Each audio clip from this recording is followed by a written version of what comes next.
hay una reflexión muy interesante que es saber soltar. Tenemos que aprender a soltar. Tenemos que aprender que durante un tiempo en el océano de la vida nos juntamos como maderitos en el agua con otras personas y criaturas, pero que luego, igual que los maderitos se separan, todos nos vamos separando y tenemos que aprender a soltar. Eso es muy importante, la actitud de aprender a soltar. Incluso llegará un momento en que hay que soltar este cuerpo. Antes de soltar este cuerpo, a lo mejor tenemos que soltar el cuerpo de un hermano, de nuestros padres, de seres queridos, de animales que amábamos profundamente. Saber soltar.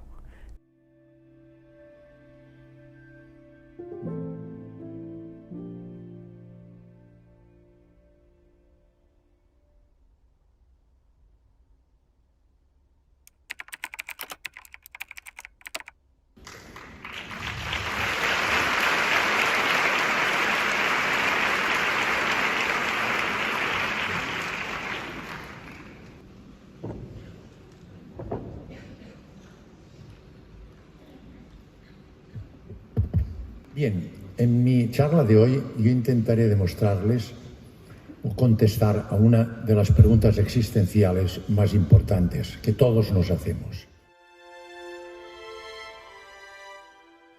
¿La muerte física supone el fin de nuestra existencia?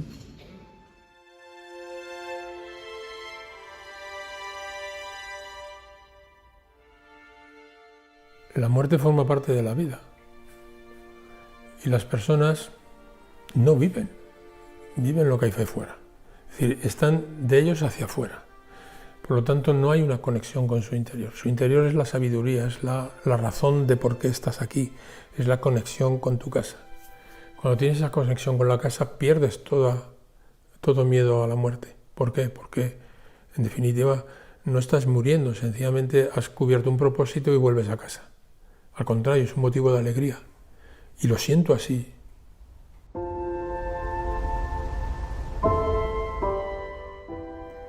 Bueno, la muerte es un hecho natural de la vida que por nuestro instinto de supervivencia lo tenemos a niveles subconscientes e inconscientes de una manera constante en todos y casi cada uno de los actos de nuestra vida, pero sin embargo que a nivel consciente no ocupa espacio.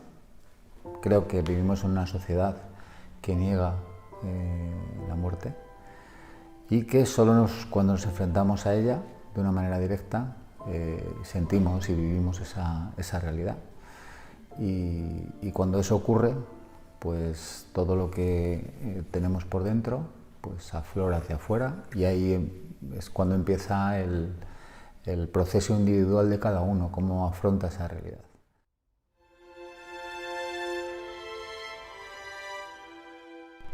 La muerte es una grandísima maestra que nos sugiere, primero de todo, la urgencia de amar. Tenemos una urgencia enorme de amar porque todo es único, cada instante es irrepetible, nunca volverá a pasar este momento en el cual tú puedes abrazar a tu padre, tu madre, dirle cuánto tú les amas y la vergüenza nace de la incapacidad de comprender que es único, irrepetible y que todo va a transformarse. Todo lo que tú ves en este momento no existirá nunca más. En 100, 200, 400, 500 años, nada, nada. Entonces eso te empuja a reconocer el milagro de este instante y la intensidad con la cual tú deberías vivir. Es curioso, es cierto que todos sabemos desde que nacemos prácticamente que vamos a morir y todos sabemos que vamos a pasar por ahí. Sin embargo, es verdad que no lo tenemos como integrado en nuestra vida.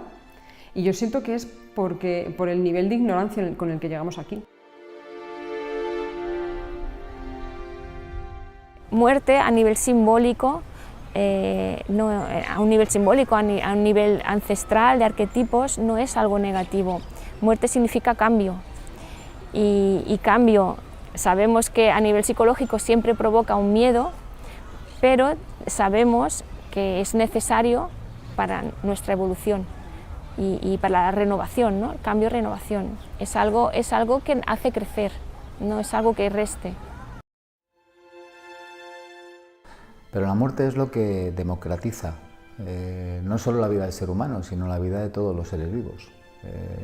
La muerte probablemente sea el único hecho perfecto que nos da un mensaje de que todos somos iguales. Todo lo demás es injusto.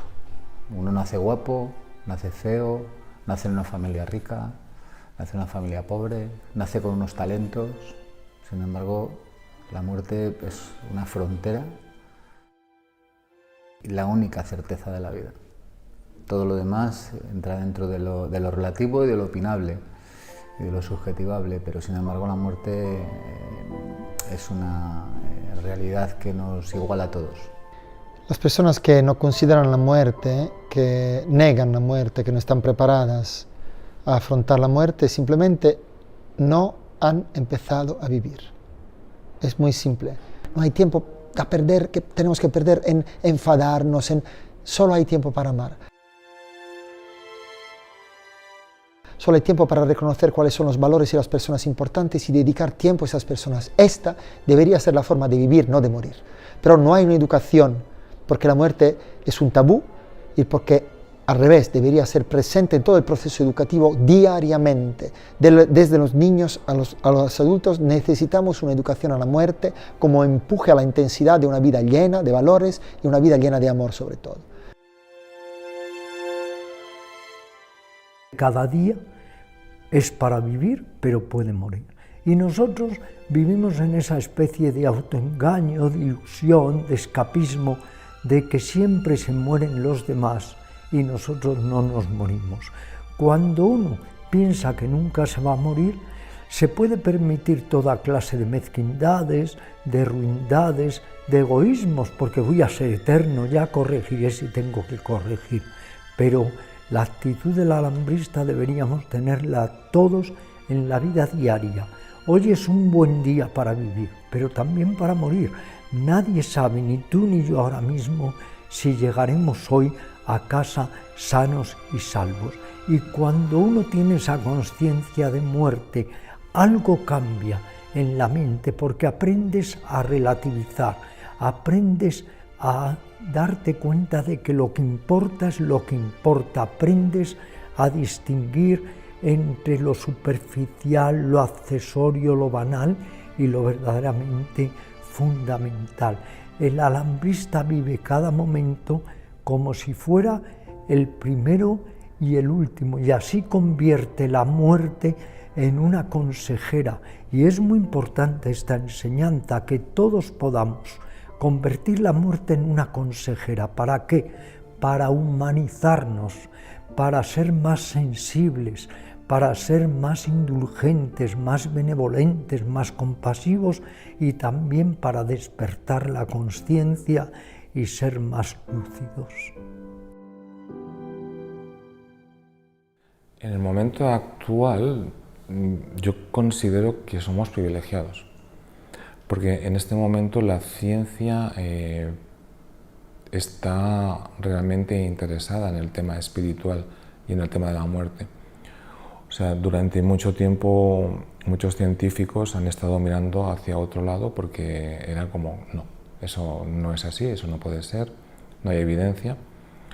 Pero sí que ha habido unos científicos que han sido de mente abierta o que realmente han visto que hay evidencias, algo está pasando, no comprendemos por qué, pero no podemos negar los hechos y sobre todo con las experiencias cercanas a la muerte, ¿no? Entonces sí que en este momento la ciencia está investigando la espiritualidad en el laboratorio.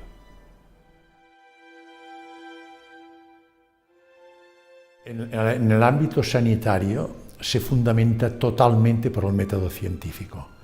Y el método científico es un método que aborda la ciencia desde un punto de vista macroscópico, de manera objetiva, de manera real Y estos son los principios básicos para no entrar, no aceptar dentro del ámbito de las actividades, llamémosla, trascendentes, es decir, que trascienden la materia, que no tienen una base material. La ciencia médica en este momento está dominada totalmente por esta egomanía, consecuencia del método científico, que solo acepta y cree lo que ve y lo que toca. Todo lo que es algo anímico, sin un sustrato material, esto le cuesta mucho aceptarlo. Y esto condiciona que la ciencia médica es como si estuviera encerrada dentro de un armario y solo está viendo 4 paredes, cuando fuera del armario la extensión del conocimiento que hay es inmenso, es infinito. Y estamos tremendamente limitados por esta posición nuestra tan estrictamente materialista, que es necesaria. Gracias al método científico la civilización ha progresado. Recordemos que hace 100 años la vida media era de 40 años. Hoy día, en el último estudio en Cataluña, es de más de 80 años la vida media. Todo esto es gracias al progreso científico y tecnológico que ha aportado un método científico. Es decir, que el método científico es necesario. Pero junto al método científico, ya hemos comentado, que se complementan, hay un método que se fundamenta mucho, que lo justifica la mecánica cuántica, que es de ideología trascendente, filosófico, que no tiene un sustrato material y que se fundamenta básicamente y totalmente en la energía, que es el elemento estructural básico del universo. Todo es energía. Y abordándola con esta visión cuántica energética, sí que entonces vemos que tanto el método científico, es decir, lo material, como lo anímico, son perfectamente compatibles. Hay un eje de unión, que es nos lo justifica la energía. Este es el paso que debe dar todo el mundo sanitario, que es aceptar esta realidad estructural del universo y abordarlo de una manera mucho más amplia, salir de este armario en el que estamos encerrados tan estricto por un método científico. Cuesta, pero es el futuro.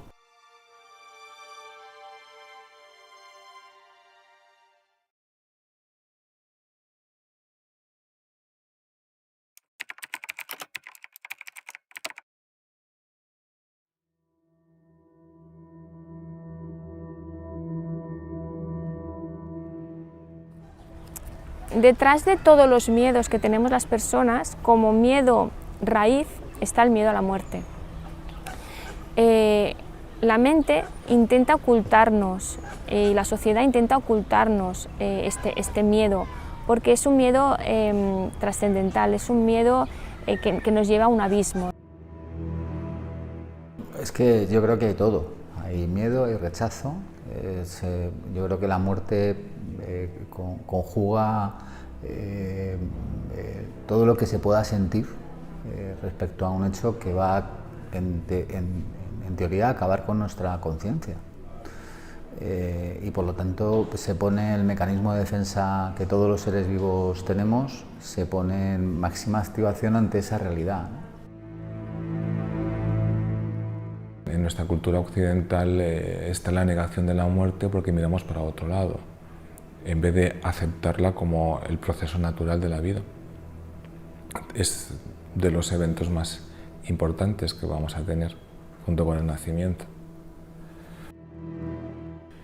El 99% que te decía yo no está conectado consigo mismo, está conectado con lo exterior. Y lo exterior, la muerte se lo termina.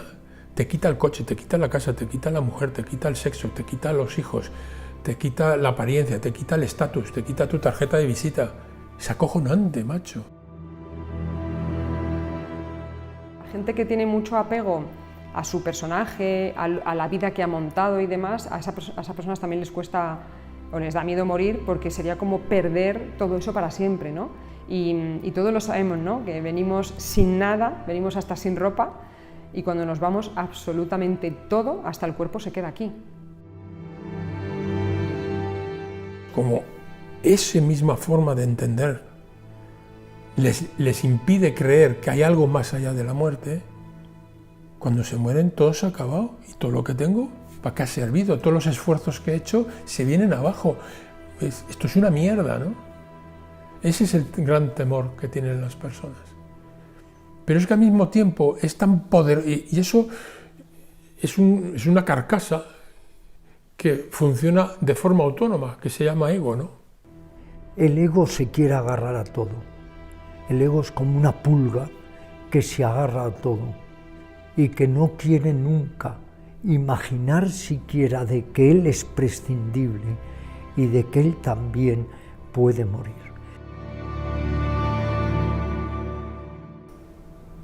Pero luego también en nuestra cultura se ha manipulado mucho con la muerte, la religión, el castigo.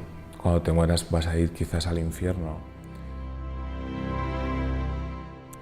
Yo creo que el miedo a la muerte, más que instintivo, también es cultural de la religión cristiana, porque es una religión que castiga, y el castigo llega en el momento de la muerte. Y hay una relación entre el mal y el temor y la muerte, ¿no? Es algo inculcado.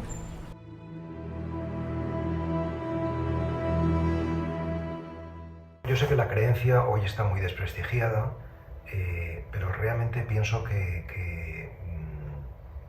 todos tenemos creencias porque las necesitamos. La creencia no es un producto simplemente mental o cultural, ¿no? Sino que también engarza con la experiencia, creo que no es algo teórico y desligado, ¿no? O sea, que creo que el vínculo entre creencia y confianza es el mismo que entre mística y poética, o fondo y forma, ¿no?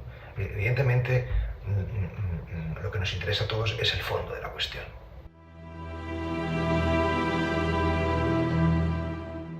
Todo lo que sabemos de mística lo sabemos porque ha habido poetas, porque ha habido escritores que nos lo han contado, ¿no? Que han puesto forma a esa experiencia de fondo, ¿no?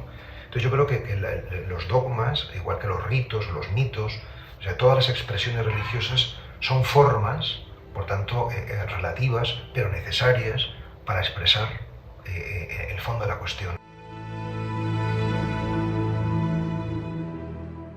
El miedo es una respuesta biológica y necesaria. Como decía Mandela, el miedo es necesario tenerlo. Lo importante es saberlo controlar y dominar. Tener miedo y convertirlo en un aliado, o tener miedo y ser capaces de atravesarlo, o tener miedo y a pesar de la energía del miedo poder seguir actuando y adiestrándonos en nuestra vida diaria. ¿Cómo dominaremos el miedo, que tiene su máxima expresión con el miedo a la muerte? Pues conociendo nuestra realidad existencial, lo que les pasa a los pacientes que han tenido una experiencia cercana a la muerte. Es decir, si sabemos que nuestra realidad existencial es nuestra conciencia no local y que esto es una etapa muy efímera de nuestra existencia en la dimensión humana, nuestra realidad es nuestra conciencia es eterna, no hemos de tener miedo, porque persistirá totalmente. Yo sé que estamos diseñados con dos enormes estructuras biológicas que tiran de la cuerda cada uno de un lado. Por un lado está la estructura del cerebro reptiliano, que por encima de todo está la supervivencia, y por otro lado está la estructura mental, que por encima de todo es intentar entender. La muerte está fuera del alcance de esa realidad biológica. Yo sé que mi estructura reptiliana, cuando llegue el momento, va a dominar. Va a ocupar un papel absolutamente, no sé cuál puede ser mi reacción, pero sé que está ahí. Me preocupa más de trabajar herramientas, como por ejemplo el mindfulness, que en vida me permita convivir con esa realidad biológica de supervivencia, del miedo y hacer todo por la supervivencia. Esas herramientas que me permiten estar conectado, decir, y mantener, por ejemplo, a través de la respiración, ¿no? Que es la única forma de llegar a esos mecanismos de subconscientes. Eso me preocupa más que el intentar controlar un mecanismo imparable cuando se active de verdad una realidad objetiva de peligro de supervivencia. Y por otro lado, tenemos un cerebro diseñado en la parte frontal que jamás va a llegar a través del pensamiento a resolver esta ecuación. Por eso es una trampa. Porque desde el momento en que hay una afirmación categórica en un sentido o en otro, siempre hay algún jugador dentro de ti que está perdiendo la partida. Porque no llegas desde la razón, llegas desde la experiencia. Las personas estamos en el aquí y ahora y debemos preocuparnos de lo que hacemos en el momento presente. Lo que venga después ya será otro tema. Cuando tenemos la mirada en el más allá, no estamos viviendo en el momento presente, por lo tanto estamos desconectándonos de nuestra vida y estamos diciendo que no a la vida y sí a la muerte. Entonces, bueno, el miedo a la muerte es algo que existe en todas las culturas y que debemos integrar en la persona, debemos aceptar que los cambios dan miedo y el último cambio que conocemos es el de la muerte y que cada cambio que hemos vivido y vamos a vivir en realidad es un cambio positivo, por lo tanto nada nos hace pensar que la muerte va a ser un cambio negativo.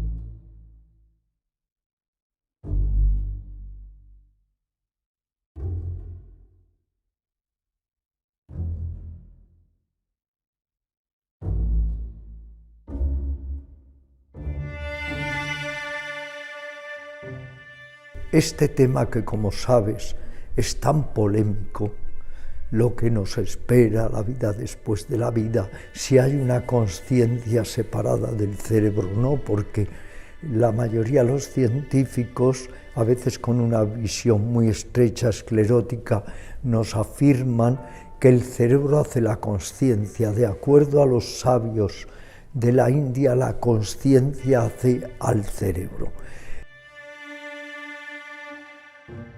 Esa pregunta pero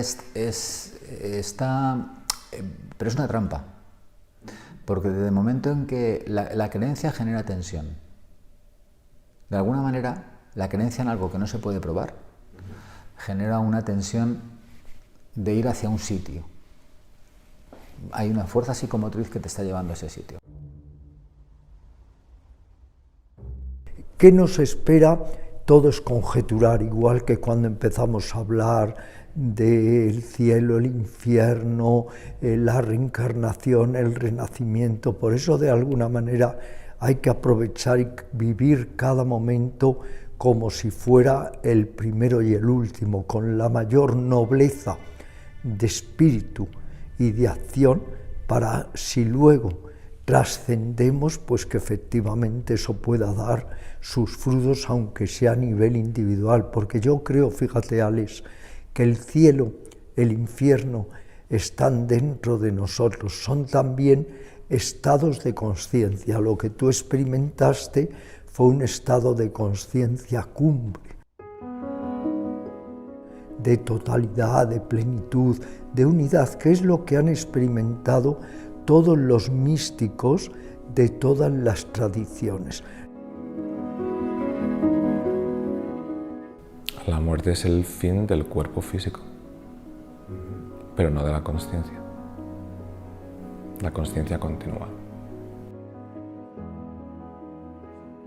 Bueno, yo siempre digo que es genio y figura hasta la muerte y más allá. Entonces, cuando abandonamos el cuerpo físico, nos llevamos la sorpresa de que seguimos existiendo, seguimos vivos, seguimos siendo nosotros.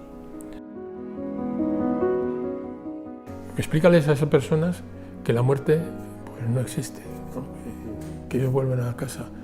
Este tío es que está como una cabra. La muerte no es el fin y hay una energía. y la he experimentado esa energía. En las constelaciones familiares, cuando sales de representante o constelas algún tema, sale tu familia que no está presente, no está viva en carne y hueso, y su energía está, y perviven, y hay algo más. Hay algo más que no sabemos, pero no lo sabemos no porque no queramos saberlo ni nos interese, es que no nos toca saberlo, porque lo que nos toca es aprender a vivir en el momento en el que estamos ahora, en carne y hueso. Ya tocará en su momento pasar al siguiente cambio o a la siguiente fase. Entonces la muerte existe a nivel de nuestra realidad actual, pero a otros niveles no sabemos lo que hay. ¿La muerte no existe? No lo sé. Yo lo que sí sé es que desde la paz, desde el fluir, desde la aceptación, la relación con la muerte y lo que puede venir después de la muerte surge. Lo demás, ¿qué más da? En el momento presente surge. ¿No existe la muerte? ¿O existe la muerte? Ya lo comprobaremos.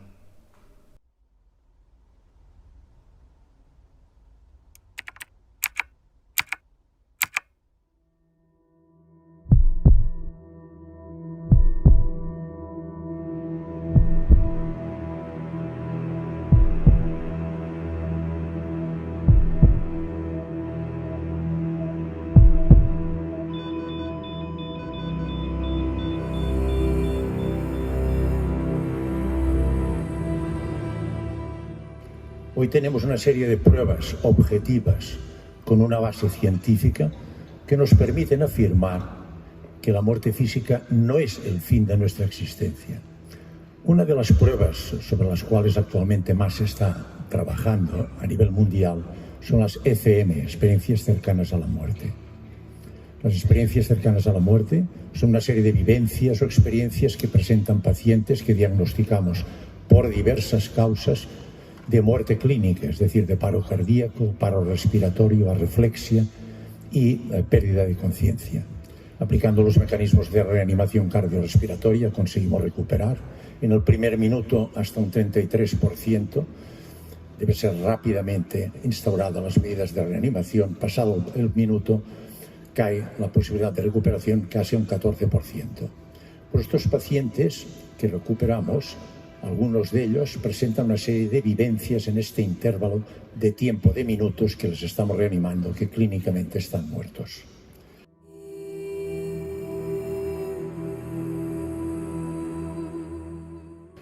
¿Qué son las experiencias cercanas a la muerte? A mí me gusta la definición de Bruce Greyson.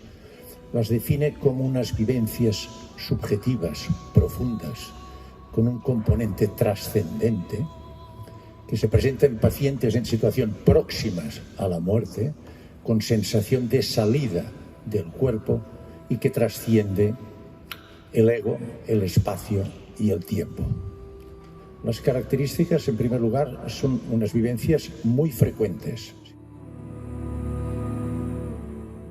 Si revisamos la biografía mundial, veremos que son miles y miles los casos descritos.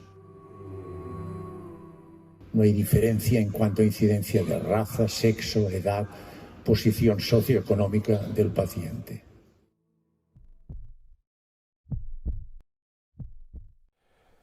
Bueno, vamos a ver cómo podría yo empezar. Lo primero, comentar de que esa experiencia ocurrió pues, hace bastantes años. Tendría yo 24 años cuando tuve esa experiencia. Estaba recién casado. Y por aquel entonces, la que ahora es mi exmujer,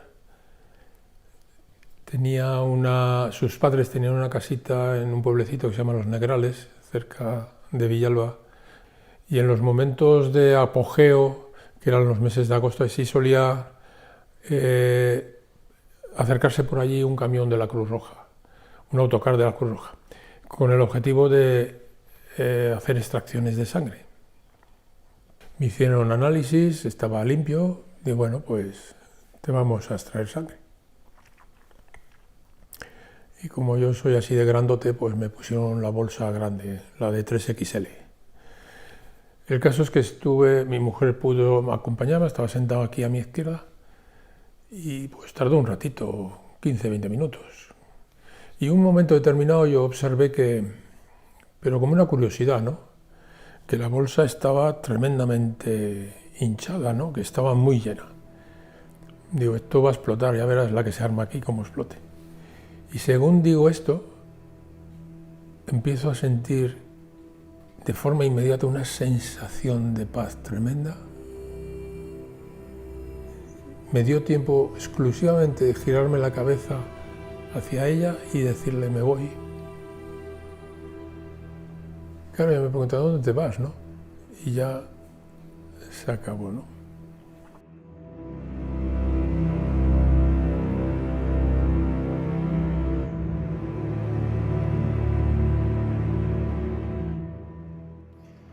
Es importante dentro de sus características que tienen una estructuración lógica. Por otra parte, los aspectos fundamentales se repiten. Las diferencias entre las vivencias de un paciente a otro son más de matiz que no conceptuales. Me ocurrió en abril del 2015, el 5 de abril del 2015. Lo considero casi como un segundo cumpleaños. Bien, pues mi nombre es Alanis Marina y soy ingeniero de telecomunicaciones. Actualmente trabajo en televisión y bueno, siempre he tenido una mente muy cuadriculada y muy científica.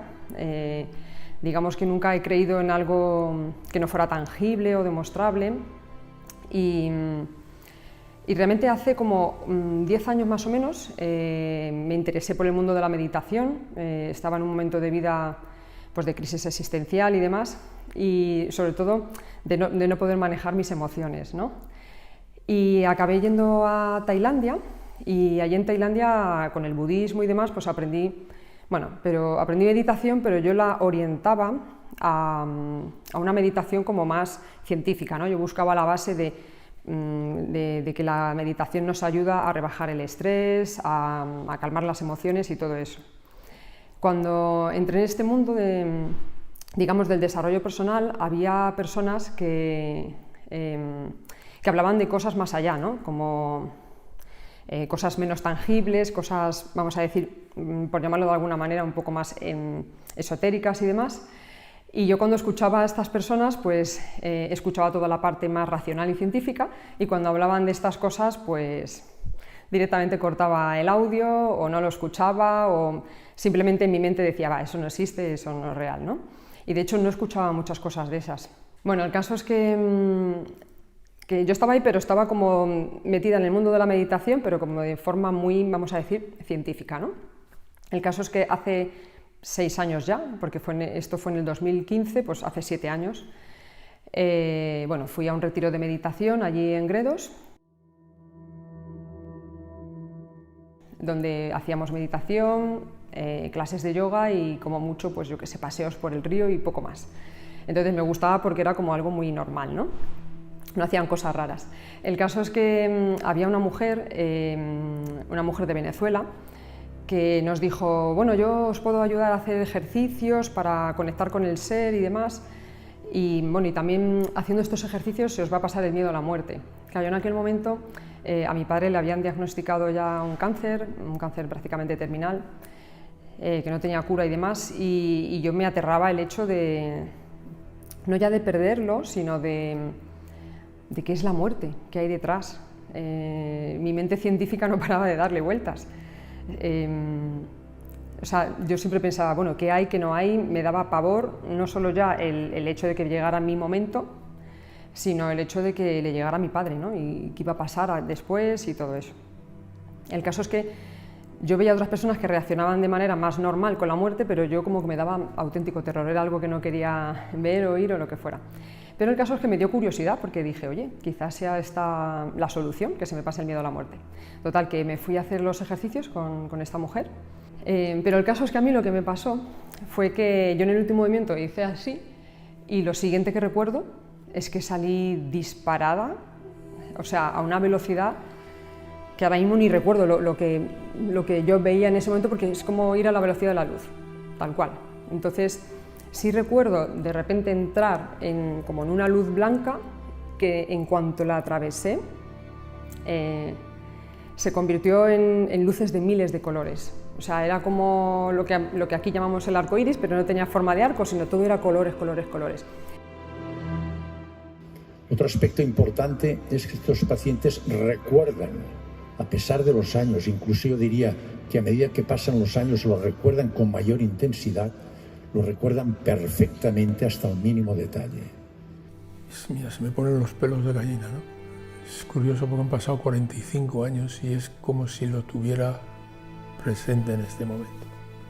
Nunca se me ha ido esa sensación. Y además yo recordaba que pasaba un año, pasaba otro año, y decía, Dios mío, es que lo recuerdo igual, exactamente igual que si me hubiera pasado ayer. En el momento que yo hice esos movimientos, me ocurrió un presíncope de muerte, y entonces yo no sé lo que ocurrió con mi cuerpo físico, luego me enteré más tarde, pero desde el momento en que eso me ocurrió, claro, yo ya empecé a tener una experiencia, digamos, cercana a la muerte, ¿no?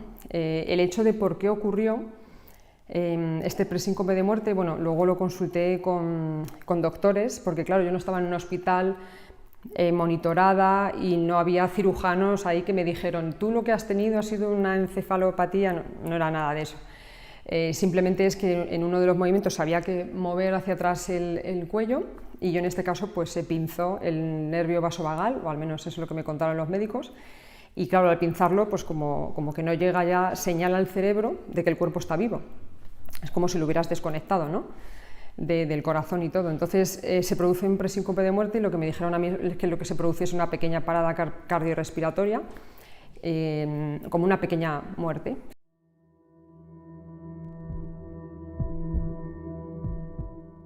Hace unos 12 años, en un campo de meditación en las montañas de Sri Lanka, tomé leche, se supone que vino por ahí esta bacteria tan lesiva que es la listeria. Tomé leche de una vaca que no cocían la leche, y entonces adquirí esta bacteria, repito que es la listeriosis, la listeria que es altamente grave, o te mata o deja secuelas verdaderamente excepcionales y casi muchas veces incurables. Yo estuve meditando en las altas montañas de ese país maravilloso que es Sri Lanka. Volví a Madrid pletórico. Siempre que vuelvo de Oriente, vuelvo realmente lleno de vitalidad, de energía, de inspiración. Empecé a dar mis clases, pero a los pocos días empecé a sentirme realmente mal. Después de una serie de fallos en los exámenes médicos, porque fui a hospitales, etcétera, y decían que no tenía nada, al final entré prácticamente moribundo en el Hospital de la Paz. Y entonces tuve una parada respiratoria y nos dijeron a mis familiares, les dijeron que me quedaban seguramente 4 horas de vida.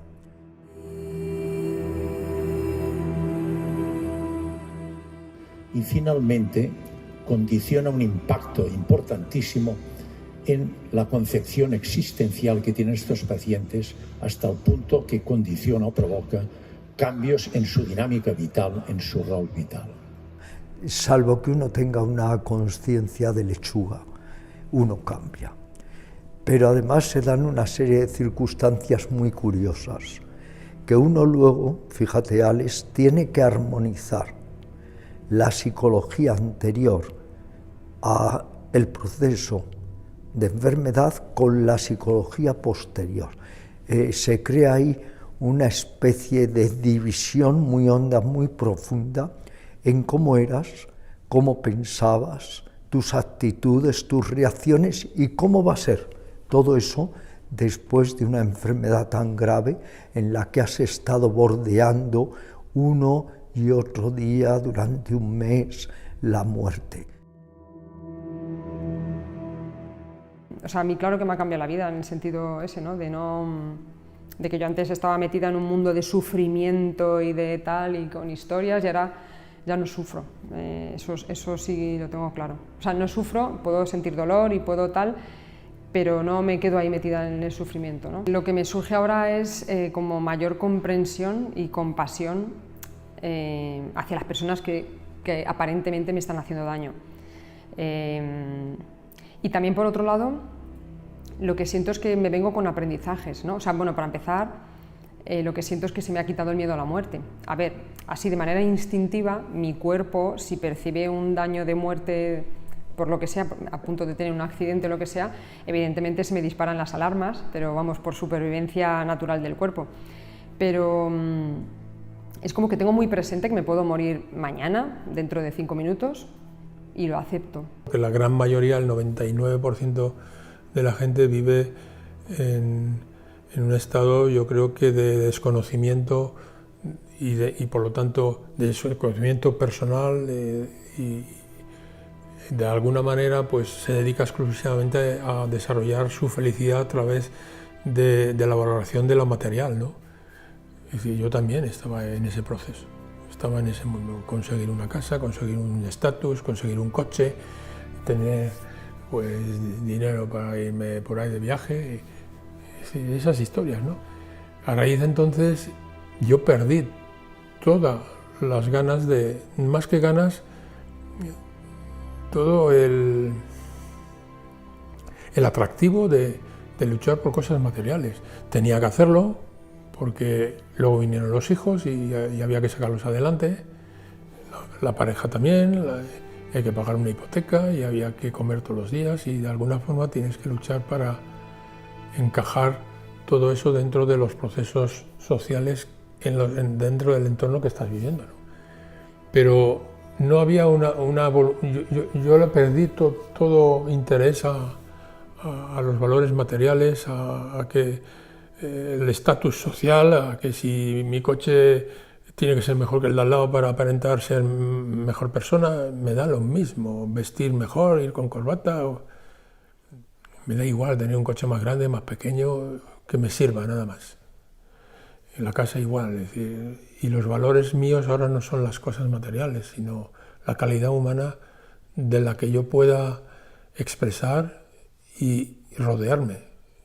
A estas alturas de mi vida, lo único que me interesa es rodearme de buena gente, con buenas vibraciones, poder charlar con ellos de lo que yo soy capaz de charlar. Ya no me interesa para nada el conocimiento, las cosas, las estructuras de la sociedad. He perdido interés por los telediarios, es decir, las noticias, que de hecho solo solamente dicen energías negativas, ya me da igual, ¿no? Sí me interesa pues ser mejor persona cada día, tratar de entenderme y a través del entendimiento pues poder entregarme a las personas que me necesiten o quieran necesitarme, ¿no?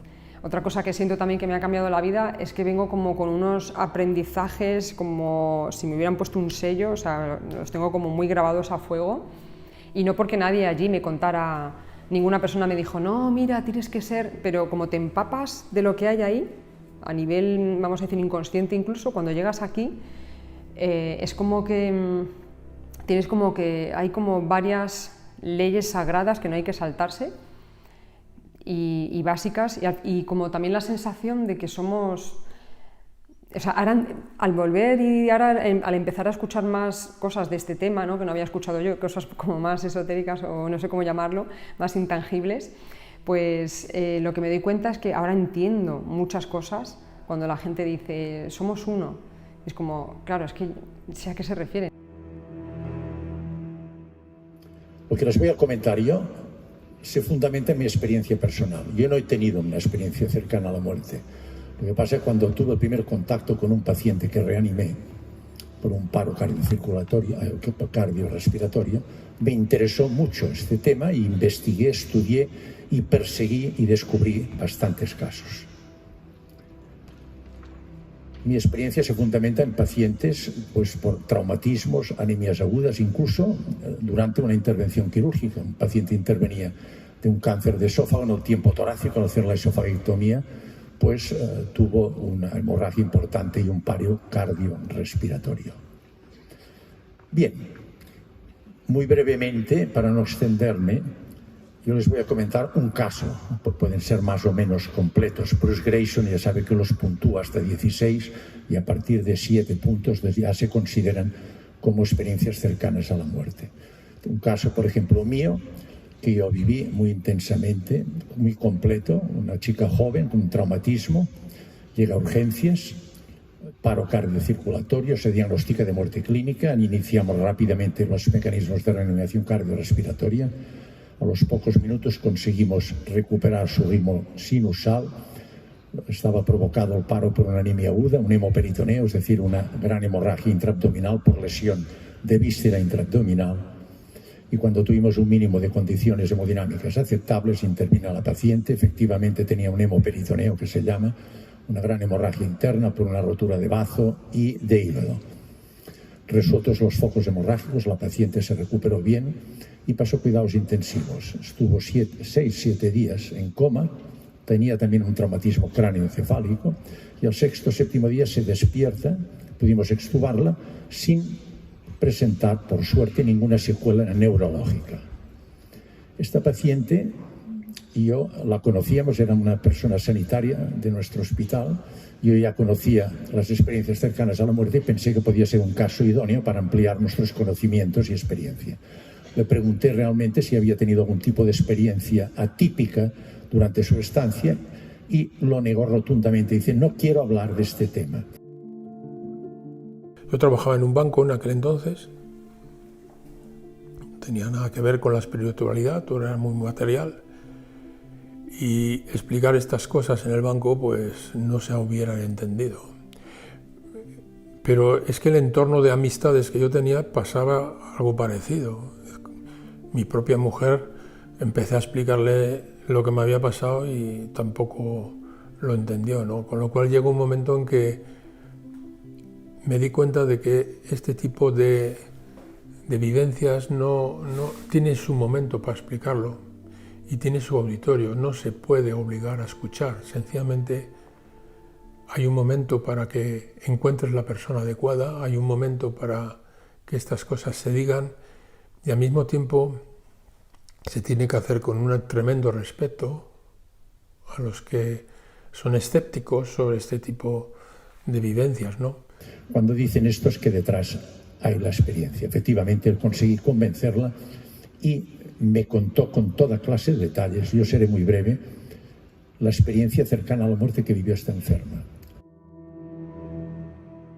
Lo primero que tuvo fue una sensación de salida del cuerpo y de gran sorpresa, no sabía qué es lo que pasaba, no lo entendía. Y al mismo tiempo esta sorpresa vino condicionada porque vio encima de la camilla su cuerpo y una serie de sanitarios, de médicos y enfermeras que nos conocía, yo les dije que era una sanitaria de nuestro hospital, que hacían maniobras sobre su cuerpo para reanimarlo. Pim van Lommel habla de la consciencia no local, lo que yo denominaría alma. Es terminología simplemente, ¿no? Y él lo basa en sus experiencias en quirófano, cuando un paciente ha entrado en parada cardíaca, cuando está muerto clínicamente, y ahí tiene una experiencia extracorpórea, o sea, se ve desde el techo del quirófano, ve lo que está ocurriendo, escucha lo que están diciendo. Entonces, si la persona está muerta clínicamente, ¿cómo es que cuando la regresan a la vida tiene ese recuerdo?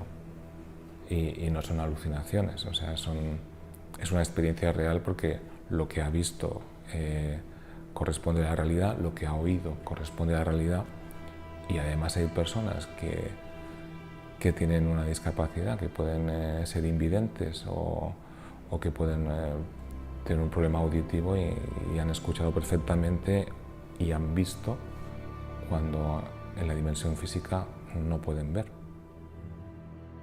Tuve una experiencia extracorpórea muy notoria donde yo me veía tumbado en un lecho de nubes con una sensación de paz, pero a la vez de cierto aburrimiento, y que en esa misma experiencia yo era capaz, fuera ya de mi cuerpo, de tomar conciencia de que era, por un lado, una vivencia de paz profunda, pero no era una paz gozosa, no era una paz deleitosa, sino que era una paz con una dosis de tedio o de aburrimiento. Incluso, fíjate, deducía, ahí esto no puede durar siempre porque es paz, pero es paz con tedio.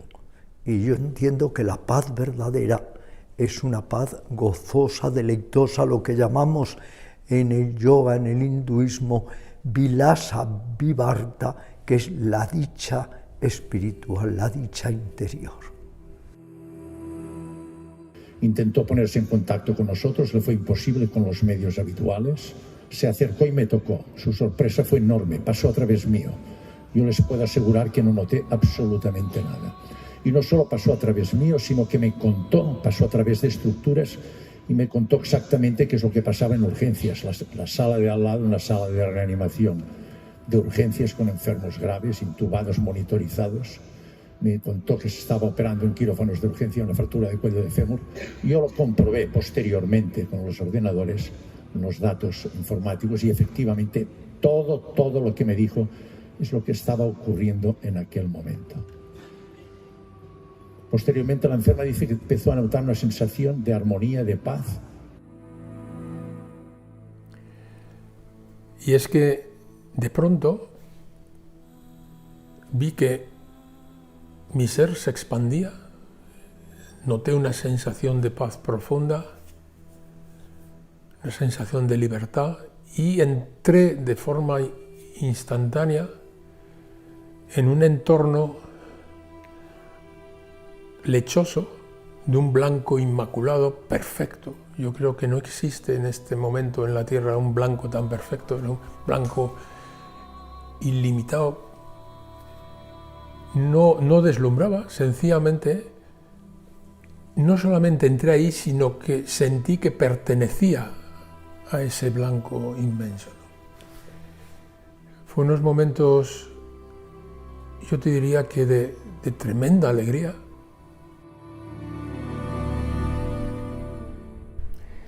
Yo lo que recuerdo es una felicidad, o sea, indescriptible. O sea, ni siquiera cuando hemos sido más felices de pequeños, cuando no había problemas, ni nada, o sea, era como un éxtasis, o sea, era tremendo, era tremendo. O sea, no sé ni cómo explicarlo porque no reconozco nada aquí en la Tierra que se le parezca lo más mínimo. No hay nada comparable. El caso es que lo siguiente que noté, o sea, que empecé a notar es, bueno, primero, desde ese momento que atravesé esa luz, yo no recordaba o no tenía consciencia de que yo tenía una vida aquí, o sea, no recordaba la vida aquí, en la Tierra, porque además cuando entras ahí, o al menos es lo que yo sentí, es que estás en tu hogar, o sea, no tu casa, no era una casa de ladrillo ni nada, pero era como en este espacio. Yo he estado toda mi vida, aquí me siento más yo que nunca. Claro, las cosas que sientes son maravillosas, o sea, es como que mucha gente lo describe como amor, pero incluso la palabra amor se queda corto. Es como si se viviera en un ambiente donde no ha existido nunca, ni existe en ese momento. Y claro, esto es difícil de concebir aquí, ya os lo digo de entrada que es difícil de concebir, pero es como si no hubiera existido nunca en ese sitio muchas cosas que aquí conocemos, ¿no? Como el odio, el dolor, no sé, la guerra, la duda, simplemente la duda, o el malestar que tenemos, ¿no? de quiénes somos, de dónde venimos, ¿no? Todas esas preguntas que nos hacemos. Allí no las tienes, es como un espacio que ahí no existe eso. La sensación era que eso era la realidad y eso era la verdad, ¿no? Es decir, el tiempo, el pasado, el dolor, el sufrimiento, es decir, son elementos que estaban aquí, no allí. Contactó con unos seres que los definió como seres de luz. Sentí como estaba rodeado de un montón de seres de luz que me arropaban para el cumplimiento de ese propósito.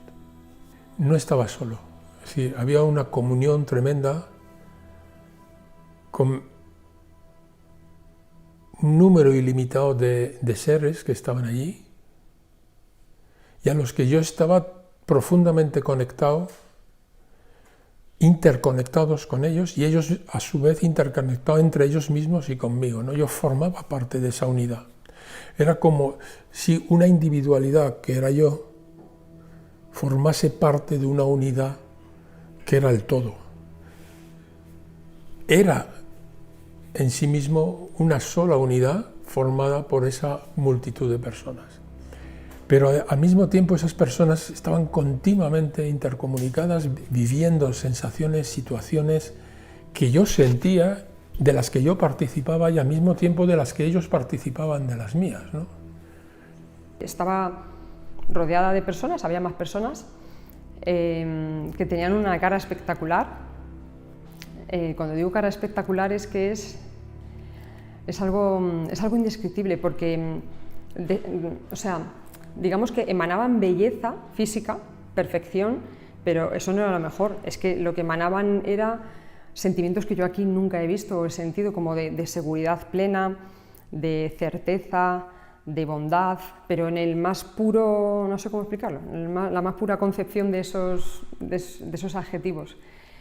Tuvo una enorme alegría, contactó con su madre hacía poco que había fallecido. Esto no es raro, es frecuente que contacten con seres queridos ya fallecidos. Y posteriormente habló de la luz, que siempre hablan al final la luz. Y cuando contactó con esta luz, la sensación de paz, de armonía, de gozo, y especialmente insisten mucho en esto, amor, alcanzó unos dinteles, unos niveles jamás vivenciados en la dimensión humana. Sentí el amor más profundo que se te puede imaginar, de forma gratuita además, es decir, no había ninguna razón, sencillamente formaba parte de ese amor inmenso y yo mismo era parte de ese amor y era el amor mismo, ¿no? No es que seamos uno, es que no sé cómo explicar ese sentimiento, es como si todo el mundo fuera tu colega, tu compadre, tu compañero, pero de verdad, o sea, con el que no hay roce, no hay problemas, no hay tampoco ningún vínculo familiar insano, o sea, realmente es como que todos somos hermanos o todos somos uno.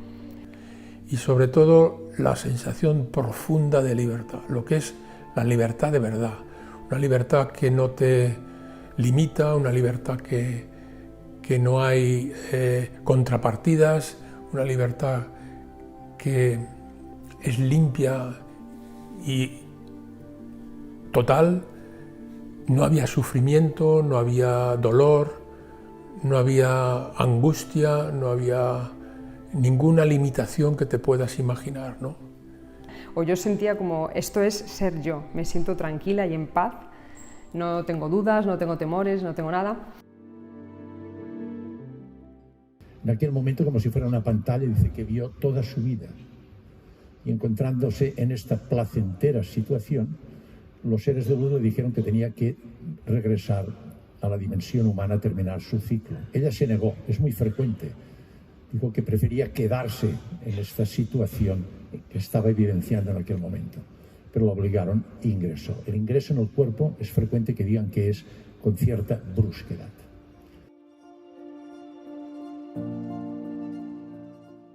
Y en ese momento sentí en la espalda, sentí algo raro, era como algo que me perturbaba, ¿no? Era como, si aquí está todo tranquilo, aquí está todo en paz, ¿qué está pasando, no? Y en el momento que sentí lo de la espalda, me giré a ver qué era, y según me giré, en ese momento sentí una fuerza tremenda que tiraba de mí, que yo no podía hacer nada, o sea, no era algo voluntario mío, y una fuerza tremenda que tiraba, y claro, me alejaba de toda esa vida o esa experiencia o ese mundo en el que me encontraba. De hecho, y quiero aquí hacer un matiz, y es que todo cuanto esté diciendo está sometido a la limitación extrema de la palabra. Las palabras son tremendamente limitadas, es decir, es tremendamente difícil transmitir estos conocimientos a través de la palabra, porque yo encuentro en mi cerebro de aquí esas palabras para transmitirte esa sensación y no tienen nada que ver en cuanto a la riqueza de aquello que se vivía allí, ¿no? Es algo ilimitado que tienes que traducirlo de forma limitada, ¿no? Es realmente complicado, con lo cual intento pues ser lo más exacto posible dentro de la dimensión de lo que yo puedo explicar aquí abajo, ¿no? Lo que sí es evidente es que llegó un momento, dentro de esta situación ilimitada de circunstancias y de conocimiento que estaba experimentando, en el que sentí que tenía que regresar, que salir de allí, o mejor dicho, no era salir de allí, sino volver aquí. Quisiera explicarme mejor. El hecho, dicho de esta forma, parece ser que dejo de estar allí y vengo aquí. Yo seguí allí, pero la parte material tenía que volver aquí, siguiendo yo allí. En otras palabras, como si mi ser verdadero está allí y nosotros aquí somos una especie de holograma con un objetivo determinado, limitado a ese objetivo y con la visión y la capacidad de entender que nos han adjudicado estando aquí, pero la base está allí, ¿no? No sé explicarlo de otra forma mejor. El caso que yo sentí que tenía que volver a regresar dentro de la conciencia en el que me había salido y me rebelé poderosamente porque yo no quería salir de allí. Es decir, ese entorno, ese espacio, ese lugar de verdad, de amor, de libertad, era tan ilimitado que el regresar aquí me parecía una barbaridad, ¿no? No, me negué momentáneamente, hice un esfuerzo por no volver hasta que entendí que el momento mío no había llegado y tenía que regresar, ¿no? Y fue un momento difícil porque al mismo tiempo entendí que quien me lo estaba pidiendo era yo mismo desde allí. Mi yo de allí me pedía que volviese al yo de aquí, ¿no? Bien, esto se repite, es muy frecuente. Si cogen la bibliografía mundial y en los casos de ECMs verán que, ya sea de una forma o de otra más o menos completa, pero esta estructuración lógica y repetirse los distintos aspectos es sumamente frecuente, es lo habitual. Este tipo de experiencias son totalmente coherentes y se replican.